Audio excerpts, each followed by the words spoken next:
Good evening students. இன்னைக்கு கிளாஸில் April 2023 second யூனிட்டில் 13 மார்க் கொஸ்டின் ஒன்று பார்க்கலாம். கொஸ்டின் நம்பர் 12A பார்த்தீங்கன்னா, discuss the design principles of horizontal curve including super elevation and transition curve. என்ன சொல்லியிருக்காங்கன்னா, horizontal curves and transition curve பற்றி எழுத சொல்லியிருக்காங்க. ஒரு கர்வுங்கிறது எப்போ வரும்னு பார்த்தீங்கன்னா, ரோடோட அலைன்மெண்ட் வந்துட்டு ஸ்ட்ரெயிட்டாக போகாமல் பெண்ட் ஆகுது அப்படின்னா, பெண்ட் ஆகிற இடத்துக்கு பேர் தான் கர்வுன்னு சொல்கிறாங்க. இதில் கர்வுன்னு பார்த்தீங்கன்னா ஒன்று ஹாரிசான்டல் கர்வ் இருக்கும், இல்லைனா டிரான்சிஷன் கர்வ் இருக்கும். இதை பற்றி டீட்டெயிலாக பார்க்கலாம். First of all horizontal curve அப்படின்னு என்னென்னு பார்க்கலாம். ஹாரிசான்டல் கர்வ் அப்படின்னா is a curve in plan to provide the change in direction to the central line of the road. So ஒரு ரோடு ஸ்ட்ரெயிட் லைனாக போயிட்டுருக்கும்போது due to some obstructions straight லைனாக போக முடியாமல் வரலாம். முன்னாடியே பார்த்துருக்கோம், ஆப்ளிகேட்டரி பாயிண்ட்ஸ்னு பார்த்துருக்கோம். அதாவது ஒரு சின்ன லேக் வரலாம், சின்ன ரிலீஜியஸ் பிளேசஸ் டெம்பிள்ஸ் வரலாம், இல்லை பில்டிங்ஸ் எதாவது வரலாம், பப்ளிக் பில்டிங்ஸ் வரலாம். அந்த மாதிரி வரும்போது வந்துட்டு ரோடை வந்துட்டு ஸ்ட்ரெயிட் லைனை கொண்டு போகாமல் பெண்ட் பண்ணி கொண்டு போக வேண்டிய நெசசிட்டி வரலாம். சரிங்களா? அப்போ வந்துட்டு நம்ம கர்வை ப்ரொவைட் பண்ணணும் அப்படின்னு ஃபஸ்ட் பாயிண்ட் கொடுத்துருவோம். ஹாரிசான்டல் கர்வ்ஸ் ஆகட்டும், டிரான்சிஷன் கர்வ் ஆகட்டும், கர்வ்ஸ்ன்னு கேட்டாவே ஃபஸ்ட் லைன் டிஃபால்ட்டாக நீங்கள் இது எழுதிடலாம். Horizontal curve is to provide the change in direction of the central line of the ரோடுங்கிறது ஃபஸ்ட் பாயிண்ட்டாக இருக்கணும். நெக்ஸ்ட் பாயிண்ட் வந்துட்டு, when a vehicle traverses a horizontal curve, the centrifugal force acts horizontally outward through the center of gravity of the vehicle அப்படின்னு second point எழுதுகிறோம். இதுக்கு என்ன மீனிங்னா, நீங்கள் இது மீனிங் பார்க்குறதுக்கு முன்னாடி ஒரு சின்ன டயக்ராம் காமிக்கிறேன். டயக்ராம் வச்சு எக்ஸ்பிளைன் பண்ணால் உங்களுக்கு ஈஸியாக புரியும். சரிங்களா? இந்த டயக்ராம் கூட நீங்கள் எடுத்துக்கலாம். இந்த மாதிரி இது ஒரு பேமெண்ட் சர்ஃபேஸில் இந்த ரெண்டு வந்துட்டு இந்த பாக்ஸ் தான் வந்துட்டு உங்களுக்கு வெஹிக்கிளோட லோடு வந்துட்டு இந்த ரெண்டு வீல் வழியாக கீழே பேமெண்ட்டுக்கு இறங்குது. சரிங்க? அதுக்கு ஆப்போசிட்டில் வந்துட்டு ரியாக்ஷன்ஸ் ஃபார்ம் ஆகும். ஏபி பாயிண்டில் இறங்குதுன்னா அதில் வந்துட்டு ரியாக்ஷன் ஆர்ஏ ஆர்பின்னு ஃபார்ம் ஆகும். அடுத்து இந்த டபிள்யூங்கிறது என்னென்னா, இந்த டோட்டல் வெஹிக்கிளோட வெயிட்டு டவுன்வேர்டாக ஆக்ட் ஆகும். சரிங்களா? நெக்ஸ்ட் ஒன், ரெண்டாவது இது வந்துட்டு சிஜி சென்டர் ஆஃப் கிராவிட்டின்னு சொல்லுவோம். சென்டர் ஆஃப் கிராவிட்டி வழியாக தான் இந்த டபிள்யூ வந்துட்டு ஆக்ட் ஆகும், வெர்டிக்கலாக டவுன்வேர்டாக ஆக்ட் ஆகும். அடுத்தது இந்த ஒரு லைன் போட்டுறோம், இதுதான் வந்துட்டு கேபிட்டல் பி. சரிங்களா? பிங்கிறது இந்த இடத்துல என்னென்னா சென்ட்ரிஃபியூகல் ஃபோர்ஸ். சரிங்களா? அதை தான் இங்கே சொல்லியிருக்காங்க. ஒரு வெஹிக்கிள் வந்துட்டு ஸ்ட்ரெயிட் லைனாக போகும்போது எந்த ப்ராப்ளம் கிடையாது. அதே ஒரு கர்வில் போகும்போது சென்ட்ரிஃபியூகல் ஃபோர்ஸ் வந்துட்டு ஆக்ட் ஆகும். எப்படி ஆக்ட் ஆகும்னா ஹரிசான்டல் ஆக்ட் ஆகும். சென்ட்ரிஃபியூகல் ஃபோர்ஸ் பிங்கிறது இந்த மாதிரி சென்ட்ராய்டிலிருந்து ஹரிசான்டலாக ஆக்ட் ஆகும். அது டுவர்ட்ஸ் ரைட் சைடு ஆக்ட் ஆகலாம், லெஃப்ட் சைடு ஆக்ட் ஆகலாம். அது வந்துட்டு கர்வு எந்த மாதிரி பெண்ட் ஆகுதோ, கர்வு டுவர்ட்ஸ் லெஃப்ட் பெண்ட் ஆகுதா, ரைட் கர்வு பெண்ட் ஆகுதா, அதை பொறுத்து வெஹிக்கிள்லேருந்து வர்ற பிங்கிற ஃபோர்ஸ் ஆக்ட் ஆகும். பொதுவாக எப்படி இருக்குன்னா அவுட்வேர்டு ஆக்ட் ஆகும். சரிங்களா? சென்ட்ரிஃபியூகல் ஃபோர்ஸ் வந்துட்டு ஹரிசான்டலி அவுட்வேர்ட்ஸ். சரிங்களா? வெளியே சப்போஸ் லெஃப்ட்டில் பெண்ட் பண்ணுறீங்களா, ரைட் சைடில் வந்துட்டு பிங்கிற ஃபோர்ஸ் அப்ளை பண்ணணும். ரைட்டில் வெஹிக்கிள் பெண்ட் ஆகுதா, அப்போ வந்துட்டு அவுட்டர் சைடு வந்துட்டு லெஃப்ட் சைடு, அப்போ லெஃப்ட் சைடை பார்த்த மாதிரி நீங்கள் வந்துட்டு பிங்கிறத அப்ளை பண்ணணும். இது வந்துட்டு ரெண்டாவது பாயிண்ட். கர்வ்ஸ்னு என்ன எழுதிடும், ஃபஸ்ட்டு சேஞ்ச் இன் டைரக்ஷன் அப்படின்னு முக்கியமான பாயிண்ட் இருக்கணும். அடுத்து வந்து டயக்ராம் வரைகிறோம். டயக்ராமில் வந்துட்டு பிங்கிற ஒரு சென்ட்ரிஃபியூகல் ஃபோர்ஸ் இருக்கும். அது வந்துட்டு டுவர்ட்ஸ் அவுட் சைடு தான், அவுட்வர்ட்ஸ் தான் ஆக்ட் ஆகும். டபிள்யூங்கிற வெயிட் வந்துட்டு சென்டர் ஆஃப் கிராவிட்டி வழியாக ஆக்ட் ஆகும். ரெண்டு வீல் வழியாக வந்துட்டு டோட்டல் லோடு வந்துட்டு பேமெண்ட்டுக்கு த்ரூ ஆகும். அப்படிங்கிறதெல்லாம் நீங்கள் இந்த டயக்ராம் போட்டு எழுதிங்கன்னா ஒரு 3-4 பாயிண்ட் உங்களுக்கே கிடச்சிரும். சரிங்களா? அடுத்தது இந்த சென்ட்ரிஃபியூகல் ஃபோர்ஸுங்கிறது எதை பொறுத்து இருக்குன்னா, depends on the radius of the horizontal curve. அந்த ஹரிசான்டல் கர்வ் வழியாக எவ்வளோ டிகிரி திரும்புது, இல்லை எவ்வளோ பெருசாக இருக்குது, ரொம்ப பெருசாக இருக்கா, ரொம்ப சின்னதாக இருக்கா. கர்வ் வந்துட்டு ரேடியஸ் கம்மியாக இருந்ததுன்னா ரொம்ப யூட்டன் மாதிரி ஃபார்ம் ஆகும். ரேடியஸ் வந்துட்டு ரொம்ப அதிகமாக இருந்துச்சுன்னா திரும்புறதுக்கு கொஞ்சம் வசதியாக இருக்கும். சரிங்களா? அப்போ அந்த கர்வை பொறுத்து நமக்கு சென்ட்ரிஃபியூகல் ஃபோர்ஸ் வந்துட்டு ஃபார்ம் ஆகும். அடுத்தது வேறு என்ன ஃபேக்டர்ஸ் பொறுத்து இருக்குன்னா ஸ்பீட் ஆஃப் த வெஹிக்கிளை பொறுத்து இருக்கும். சரிங்களா, எந்த வெஹிக்கிள் போகுதோ அந்த வெஹிக்கிளோட ஸ்பீடு, ரொம்ப ஸ்பீடு அதிகமாக இருந்ததுன்னா ஃபோர்ஸும் அதிகமாக இருக்கும்.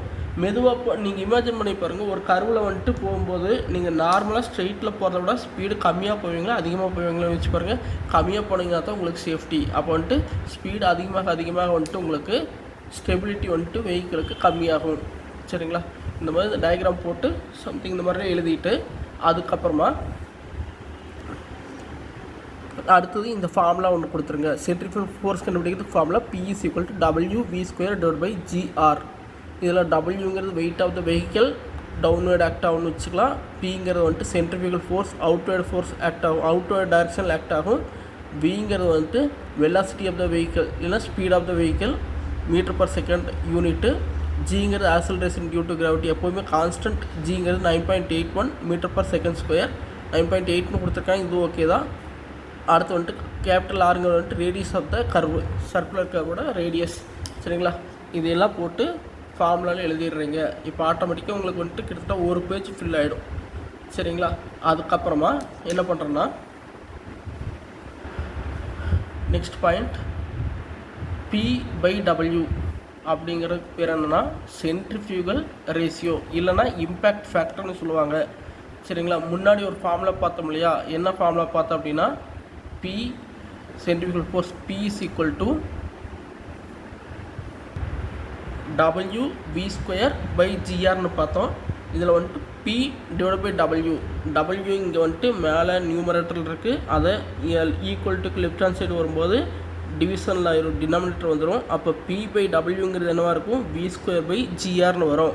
P/Wங்கிறது பேர் தான் வந்துட்டு centrifugal ratio or the impact ஃபேக்டர்னு சொல்லுவோம்.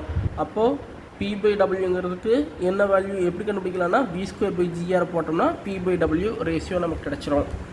சரிங்களா, இதை தான் வந்துட்டு அந்த மாதிரி சொல்லியிருக்காங்க. சென்ட்ரிஃபியூகல் ரேஷியோங்கிறது = V²/GR. அந்த ஃபார்முலா வந்துட்டு அப்படியே மாற்றி எழுதிடுறீங்க. அடுத்தது இந்த சென்ட்ரிஃபியூகல் ஃபோர்ஸ் ஆக்ட் ஆகிறது வந்துட்டு அந்த வெஹிக்கிள் மேலே 2 எஃபெக்ட் கொடுக்கும். ஒரு எஃபெக்ட் என்னென்னா வண்டி வந்துட்டு ஓவர் டர்ன் பண்ணுறதுக்கு, வண்டியை கீழே கமுத்தி விடுறதுக்கு ட்ரை பண்ணும். சரிங்களா, அவுட்ரு வீலுக்காக வந்துட்டு அபவுட் த அவுட்ரு வீல் வந்துட்டு மேலே தூக்கும். ஃபஸ்ட்டு வந்துட்டு இன்னர் வீல் தூக்குமா அவுட்ரு வீல் தூக்குமானா அவுட்ரு வீல் வந்துட்டு மேலே தூக்கி குப்பரை கமந்துடும். அந்த மாதிரி ஒன்றை வந்துட்டு ஃபார்ம் பண்ணு சென்ட்ரிஃபியூகல் ஃபோர்ஸ். ரெண்டாவதாக tendency to skid the vehicle laterally. சரிங்களா, வெஹிக்கிள் வந்துட்டு ஸ்கிட் ஆயிரும்.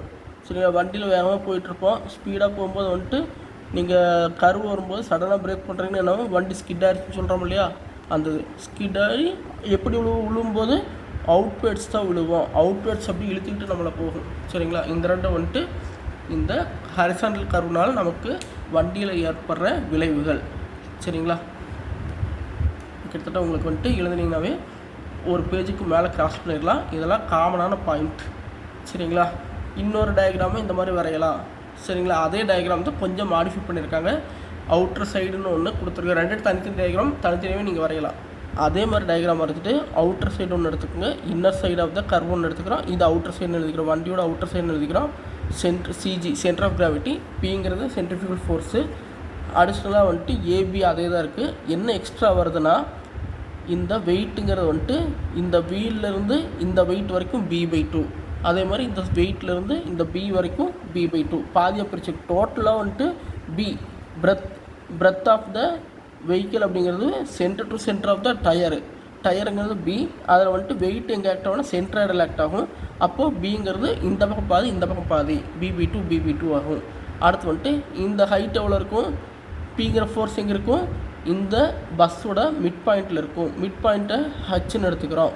சரிங்களா, இந்த படத்தை வரைஞ்சிட்டு அடுத்து என்ன எழுதுகிறோன்னா the moment due to centrifugal force is P/H.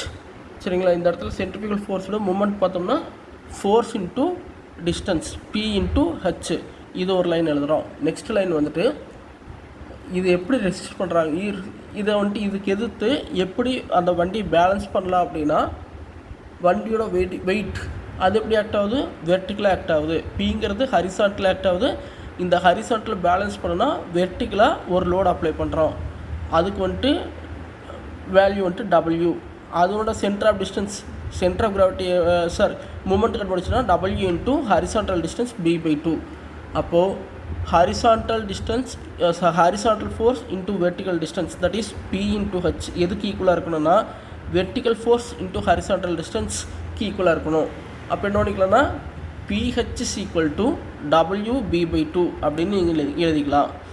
அதை வந்துட்டு இங்கே கொடுத்துருக்கோம் சரிங்களா. The equilibrium condition for overturning will occur when pHங்கிறது w/2 எப்படி இருக்கும்போது வண்டி வந்துட்டு சாயாமல் ஈக்குலிபிரியமாக போயிட்டுருக்கோம். அப்படி இல்லை அப்படின்னா என்ன பண்ணலான்னா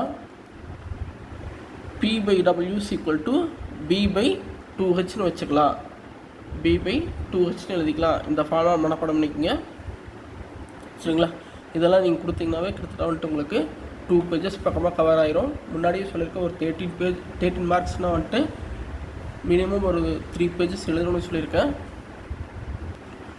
இப்போது இது வரைக்கும் நம்ம பார்த்தோம் வந்துட்டு ஓவர் டர்னிங் எஃபெக்ட்டுக்கு வந்துட்டு இந்த ஈக்குவேஷன் என்னென்ன எழுதுகிறோம், moment of the centrifugal force pHன்னு எழுதுகிறோம். அடுத்து வெயிட் ஆஃப் த வெஹிக்கிளுக்கு வந்துட்டு மூமெண்ட் எடுத்தோம்னா w × b/2 வருது. ஈக்குலிபிரியம் கண்டிஷன் படி இந்த ரெண்டு ஈக்குவல்னு எழுதிக்கிறோம்.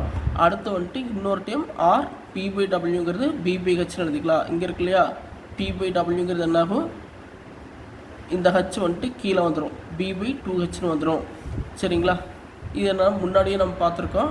p/wங்கிறது வந்துட்டு v²/gr ஒரு டைம் பார்த்துருக்கோம். இந்த இடத்துல வந்துட்டு முன்னாடியே நம்ம பார்த்துருப்போம். இங்கே பாருங்கள், இங்கே இருக்கா v²/2gr எது p/wங்கிறது v²/2gr பார்த்துருக்கோம்.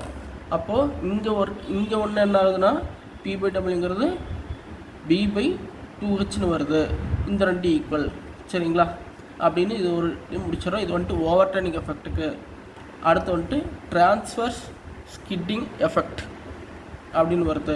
இது வந்துட்டு ஸ்கிட்டிங் ஆகாமல் இருக்கிறதுக்கு வந்துட்டு எந்த மாதிரி பண்ணணும், எந்த மாதிரி ஃபார்முலாஸ் வரும்னு பார்க்க போகிறோம். அடுத்தது இதில் பார்த்தீங்கன்னா the centrifugal force developed has also the tendency to push the vehicle outwards in the transverse direction. முன்னாடியே பார்த்துட்டு ஸ்கிட் ஆச்சுன்னா நம்ம வந்துட்டு அவுட்வர்ட்ஸாக தான் வந்துட்டு ஸ்கிட் ஆகும். அதே மாதிரி சென்ட்ரிஃபியூகல் ஃபோர்ஸ்னால ஓவர் டர்ன் ஆனாலும் அவுட்டர் வீல் தான் வந்துட்டு ஃபஸ்ட்டு ஓவர் டர்ன் ஆகும். அப்புறம் அவுட்டருங்கிறது ஈஸியாக ஞாபகம் வச்சுக்கலாம் நம்ம. If the centrifugal force p developed, centrifugal force வந்துட்டு pங்கிறது exceeds the maximum possible transverse skid resistance due to friction, the vehicle will start skidding in the transverse direction. என்ன சொல்கிறாங்கன்னா நமக்கு டெவலப் ஆன சென்ட்ரிஃபியூகல் ஃபோர்ஸோட வேல்யூ அந்த டயரோட ஃப்ரிக்ஷனால் ஏற்படுற ஃப்ரிக்ஷன் எவ்வளோ தூரம் தாங்குதோ அதை விட ஃபோர்ஸ் அதிகமாக இருந்துச்சுன்னா ஸ்கிட் ஆயிரும் அப்படின்னு சொல்லியிருக்காங்க. இது நார்மலாக இருக்கிறது தான் சரிங்களா. அதை ஒரு பாயிண்ட் எழுதிட்டு நெக்ஸ்ட் வந்துட்டு இந்த இடத்துல ஈக்குலிபிரியம் கண்டிஷன் இதுக்கு ஃபார்ம் பண்ணுறோம். ஸ்கிட்டிங்க்கு ஃபார்ம் பண்ணோம்னா FA + FB சரிங்களா. FA + FBங்கிறது இங்கே எது டயக்ராமில் எது கொடுக்கல, என்னென்னு பார்க்கலாம். P is equal to centrifugal force equal to FA + FBன்னு வச்சுக்கிறோம். Equal to F into friction resistance F into RA + RB அப்படி வச்சுக்கிறோம். அப்போ RA + RBங்கிறது என்ன, ரியாக்ஷன் ஃபோர்ஸ். அப்போ என்ன ஆகுனா டோட்டல் வெஹிக்கிளோட வெயிட் தான் வந்துட்டு உங்களுக்கு ரெண்டு வீல்லையும் ரியாக்ஷன் RA RBன்னு ஃபார்ம் ஆகும். அப்போ RA + RB என்ன பண்ணலாம்னா டைரெக்டாக F × Wன்னு நீங்கள் எடுத்துக்கலாம் சரிங்களா. இதில் Fங்கிறது வந்துட்டு coefficient of the friction between the tyre and the pavement surface சரிங்களா. பேமெண்ட் சர்ஃபேஸில் பேமெண்ட்டோட மெட்டீரியல் என்ன, பிட்டமினஸ் ரோடாக இருந்துச்சுன்னா உங்களுக்கு ஓரளவுக்கு க்ரிப்பு நல்லா கிடைக்கும். அதே வந்துட்டு கான்க்ரீட் ரோடுனா வந்துட்டு ஸ்மூத் ஃபினிஷ் இருந்துச்சுன்னா உங்களுக்கு வந்துட்டு ஸ்கிட் ஆகிறதுக்கு சான்சஸ் அதிகம், ஃபிக்ஷன் வேல்யூ கம்மியாக இருக்கும். அது மாதிரி ஒவ்வொரு பேமெண்ட் சர்ஃபேஸுக்கு வந்துட்டு ஒவ்வொரு கான்ஸ்டன்ட் வேல்யூ இருக்குது. Friction value coefficient of friction value கான்ஸ்டண்ட்டாக இருக்குது. அதை பொறுத்து வந்துட்டு F வேல்யூ மாறும் சரிங்களா. RA அண்ட் RBங்க வந்துட்டு ட்ரான்ஸ்வர்ஸ் ரியாக்ஷன்ஸாக இருக்கும், உங்களுக்கு முன்னாடியே தெரியும். அது ரெண்டு எதுக்கு ஈக்குவலாக இருக்குன்னா RA + RBங்கிறது வந்துட்டு equal to the weight of the vehicle இருக்கும். So as no super elevation has been provided in this case சரி. இதில் வந்துட்டு சூப்பர் எலிவேஷன் நம்ம கன்சிடர் பண்ணல.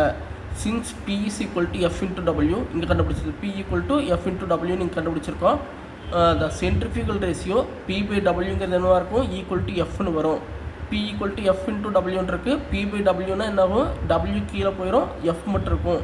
சரிங்களா. In other words when the centrifugal ratio attains a value equal to the friction F, there is a danger of lateral skidding. Skid ஆகிறதுக்கு chances அதிகம்.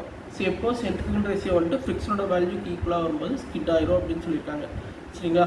இதான் வந்துட்டு உங்களுக்கு அதில் பார்த்த design criteria for the horizontal curve including the super elevation. இன்னும் super elevation ஒன்று பார்க்கலாம், அப்படி பார்க்கலாருங்க. இதில் பாருங்கள், சூப்பர் எலிவேஷன் அவங்க கொடுத்துருக்காங்க. சூப்பர் எலிவேஷன்னா ஃபஸ்ட்டு மெயினாக என்ன 2 மார்க்கில் அடிக்கடி கேட்கலாம். சூப்பர் எலிவேஷன் பற்றி கேட்டாலும் உங்களுக்கு மினிமம் ஒரு 3 பாயிண்ட்ஸ் தெரிஞ்சிருக்கணும். கண்டிப்பாக சூப்பர் எலிவேஷன் வேர்டு இல்லாமல் ஒரு கொஸ்டின் இருக்காது. சூப்பர் எலிவேஷனுங்கிற வார்த்தை 13 மார்க்கில் கேட்டிருந்தாலும் சரி, 15 மார்க்கில் கேட்டிருந்தாலும் சரி, 2 மார்க்கில் கேட்டிருந்தாலும் சரி, மினிமம் ஒரு 3 பாயிண்ட் கரெக்டாக எக்ஸாக்டாக எழுதணும். அப்போ தான் மினிமம் அட்டன் பண்ணதுக்காக 2 மார்க் 3 மார்க்காவது போடுவாங்க.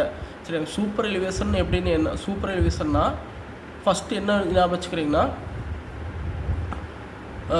எதுக்காக சூப்பர் எலிவேஷன் ரோட்டில் கொடுப்போம் அப்படின்னா, ரோட்டில் கர்வு வரும்போது நம்ம முன்னாடியே பார்த்துருக்கோம், வண்டி வந்துட்டு அவுட்டரில் வந்துட்டு ஸ்கிட் ஆகும்னு பார்த்துருக்கோம். நம்ம எப்போ விழுந்தோம்னாலும் அவுட்டரில் தான் நம்ம வண்டி வந்துட்டு இழுத்துக்கிட்டு போகணும்னு பார்த்துருக்கோம். அதை அவாய்ட் பண்ணுறதுக்காக அவுட்டரில் ரோடை வந்துட்டு கொஞ்சம் ஹைட் பண்ணுவாங்க. அந்த மாதிரி ஹைட் பண்ணுறதுக்கு பேர் தான் சூப்பர் எலிவேஷன். தியரி மாதிரி எழுதணும்னா first point, in order to counteract the effect of the centrifugal force. இப்போ ஆல்ரெடி உங்களுக்கு சென்ட்ரிஃபியூகல் ஃபோர்ஸ்னு என்னன்னு தெரியும்.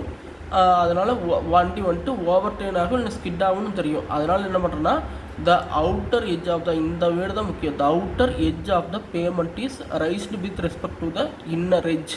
இந்த வேர்டு இருந்தாவே கண்டிப்பாக 1 மார்க். சரிங்களா. எதுக்காக அந்த மாதிரி பண்ணுறோம், அவுட்டர் எட்ஜ் வந்துட்டு எதுக்காக ரைஸ் பண்ணுறோம், in order to counteract the effect of the centrifugal force. நல்லா ஞாபகம் வச்சுக்கோங்க. சூப்பர் எலிவேஷனுங்கிற வேர்டு கண்டிப்பாக 2 மார்க்கில் 30 மார்க் 15 மார்க் ஏதோ ஒரு கொஸ்டின் இருக்கும். அவங்க சூப்பர் எலிவேஷன் வேர்டு கொடுத்துருந்தாவே நீங்கள் அதுக்கு கீழே வந்து சூப்பர் எலிவேஷன் போட்டு இந்த மாதிரி டெஃபினிஷன்ஸ் எழுதிடுங்க. மினிமம் ஒரு 2 மார்க்காவது கொடுத்துருவாங்க. ஃபஸ்ட்டு என்ன சூப்பர் எலிவேஷன்னா, to counteract the centrifugal force. Centrifugal force எப்படி ஆக்டாகும், வண்டி வந்துட்டு வெளியே அவுட்வேர்டாக இழுக்கும். அதை வந்துட்டு அப்போது வண்டி ஓவர் டேர்ன் ஆகும், இல்லைனா ஸ்கிட் ஆகும். அதை தடுக்கிறதுக்காக என்ன பண்ணுறாங்கன்னா, ரோடை வந்துட்டு அவுட்டர் சர்ஃபேஸை வந்துட்டு ஹைட் பண்ணுறோம். எதுக்கு, இன்னர் சர்ஃபேஸோட அவுட்டர் சர்ஃபேஸ் வந்துட்டு கொஞ்சம் ஹைட் பண்ணுறோம். சரிங்க. Thus providing a transverse slope through the length of the horizontal curve. டாப்லேருந்து பாட்டம் வரைக்கும் ரோடோட அவுட்டர் எட்ஜிலேருந்து இன்னர் எட்ஜ் வரைக்கும் ஃபுல்லுமே ஒரே ஸ்லோப்பாக கொடுத்துட்றோம். போகும்போது கர்வுலையெல்லாம் பாருங்கள், நல்லா போகும்போது வண்டியில் பார்த்தீங்கன்னா அவுட்ரு கொஞ்சம் ஹைட்டாக இருக்கும், இன்னர் உள் சைடு வந்துட்டு கொஞ்சம் தனுவலாக இருக்கும், கொஞ்சம் டவுனாக இருக்கும். சரிங்களா. அதுதான் அவங்க சொல்லியிருக்காங்க, transverse slope throughout the length of the horizontal கர்வ்னு சொல்லியிருக்காங்க. த்ரூ அவுட் த லென்த்னா அவுட்டர் எட்ஜிலேருந்து இன்னர் எட்ஜ் வரைக்கும் அர்த்தம். சரி, இது ஒரு point. The transverse inclination of the pavement surface is known as, இதுதான் சூப்பர் எலிவேஷன் சொல்லுவோம் அப்படின்னு முடிச்சுட்டு அடுத்த பாயிண்ட் எழுதுனா, super elevation is also called as cant or banking. CANT கேண்ட்னு சொல்லலாம், இல்லை பேங்கிங்னு சொல்லலாம் அப்படின்ட்டு ஒரு பாயிண்ட் எழுதுகிறோம். அடுத்து வந்துட்டு, the super elevation is expressed as the ratio of the height of outer edge with respect to the horizontal width. சரிங்களா.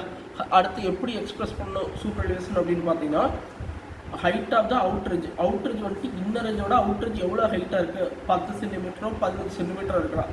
அந்த ஹைட்டு டிவைடட் பை எதை போடணும், ஹரிசாண்டல் வித்னா ரோடோட அகலம். அவுட்ரேஜ் வந்து இன்னர் எட்ஜ் வரைக்கும் எவ்வளோ மீட்டர் நீளம். ரோடு வந்துட்டு பொதுவாக 3 மீட்டர் இருக்கும், 4.5 மீட்டர் இருக்கும், 6 மீட்டர் இருக்கும். சரிங்களா.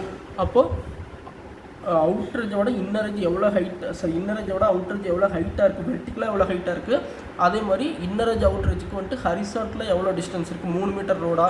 பொதுவாக வித் ஆஃப் த ரோடு தான் வந்துட்டு உங்களுக்கு அந்த மாதிரி எழுதணும். வித் ஆஃப் த ரோடு தான் 3 மீட்டர் இருக்கும், 4.5 மீட்டர் இருக்கும், அப்படி எழுதணும். சரிங்களா. புரிஞ்சா. சூப்பர் எலிவேஷனா இதெல்லாம் கொடுத்துட்டு அடுத்தது இந்த டயக்ராம் வந்துட்டு சூப்பர் எலிவேஷனுக்கு நீங்கள் போடணும். சூப்பர் எலிவேஷனுங்கிறது முன்னாடியே பார்த்துருக்கோம். இது வந்துட்டு இன்னர் எட்ஜ், ரோடோட லெஃப்ட் சைடை இன்னர் எட்ஜ்னு எடுத்துக்கிறோம். அவுட்ரு வந்துட்டு ரைட் சைடு இருக்கிறது அவுட்டர் எட்ஜ்னு எடுத்துக்கிறோம். இது என்ன ஆகுது, இன்னர் எட்ஜ் வந்துட்டு கீழே இருக்குது, அவுட்டர் எட்ஜ் வந்துட்டு உயரமாக இருக்குது.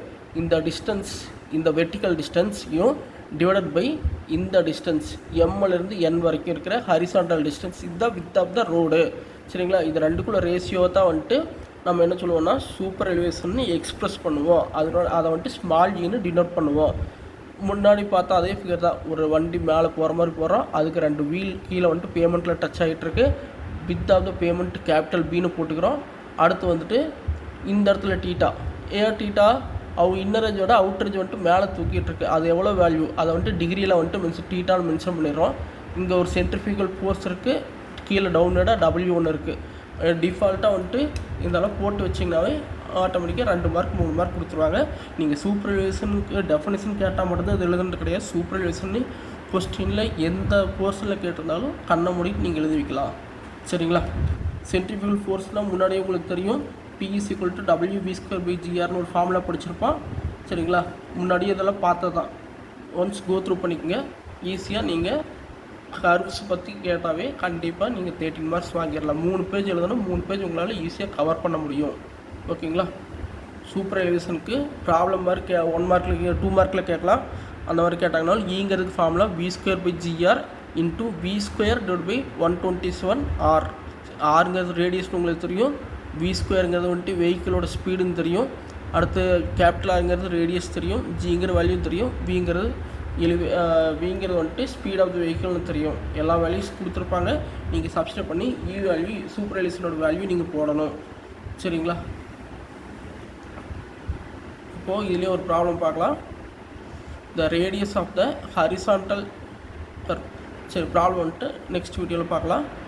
இதோட சூப்பர் எலிவேஷன் அப்படின்னா என்னென்னு தியரி பார்த்துருக்கோம், ஹரிசான்டல் கர்வ் அதனோட டிசைன் க்ரைட்டீரியா பார்த்துருக்கோம்.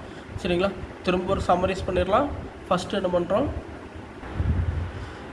ஹரிசான்டல் கர்வ் அந்த மாதிரி கேட்டாங்கன்னா ஃபஸ்ட்டு என்ன பண்ணால் அது எதுக்காக ப்ரொவைட் பண்ணுறோம், change in the direction of the ரோடை சேஞ்ச் பண்ணுறதுக்காக போடுறது ஹரிசான்டல் கர்வ் எழுதுகிறோம். இதில் வந்துட்டு என்ன ஆகுன்னா அந்த மாதிரி ஆகும்போது சென்ட்ரிஃபியூகல் ஃபோர்ஸ் வந்துட்டு அவுட்வேர்ட்ஸாக ஆக்ட் ஆகணும். செகண்ட் பாயிண்ட் எழுதிக்கிறோம். அடுத்து வந்துட்டு சென்ட்ரிஃபியூகல் ஃபோர்ஸ் எதை பொறுத்து இருக்குன்னா radius of the horizontal curve பொறுத்து இருக்கும். அடுத்து ஸ்பீட் ஆஃப் த வெஹிக்கிள் பொறுத்து இருக்கும் அப்படின்னு போட்டுக்கிற அடுத்த பாயிண்ட்டு. நெக்ஸ்ட் வந்துட்டு அந்த ஈக்குவேஷன் எழுதிக்கலாம். சென்ட்ரிஃபியூகல் ஃபோர்ஸ் Pங்கிறது வந்துட்டு WV²/GRன்னு எழுதிக்கலாம்.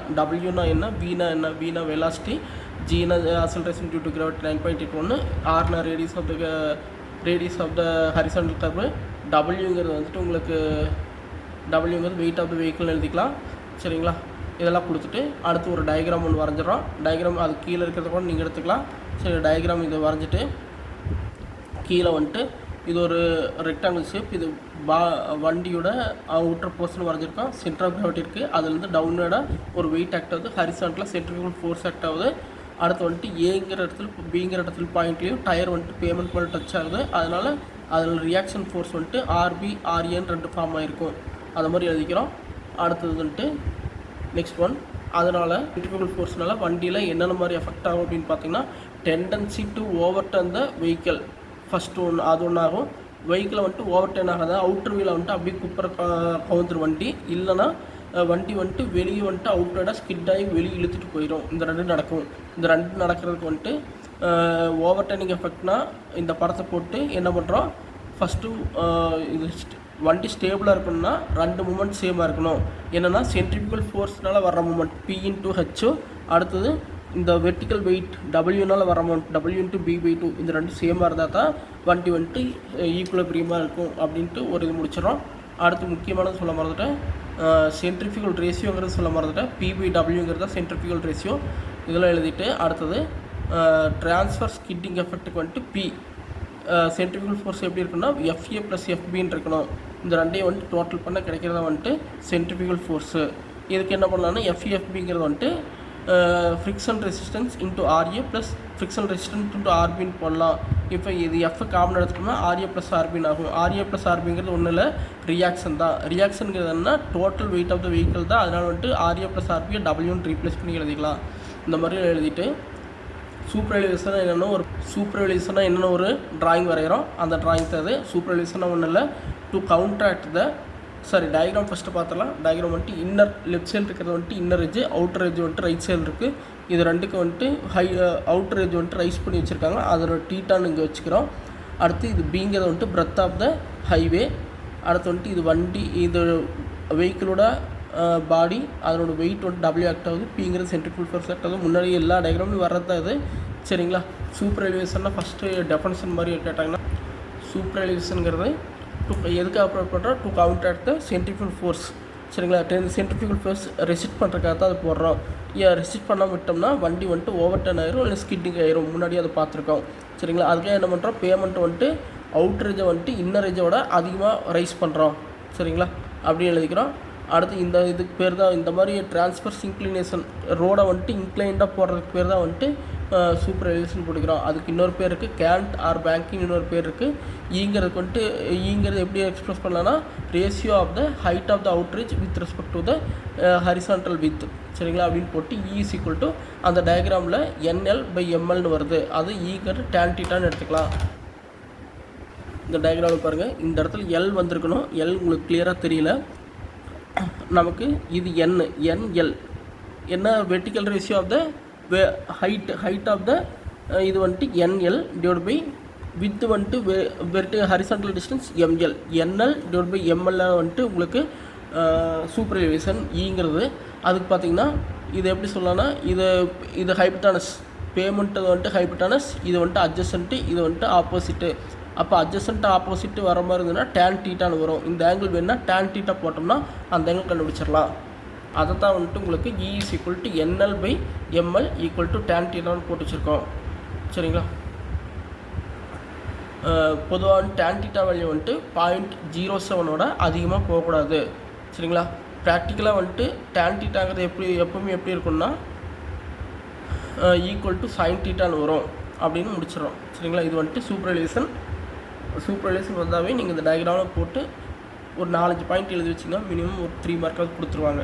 சரிங்களா? தேங்க்யூ.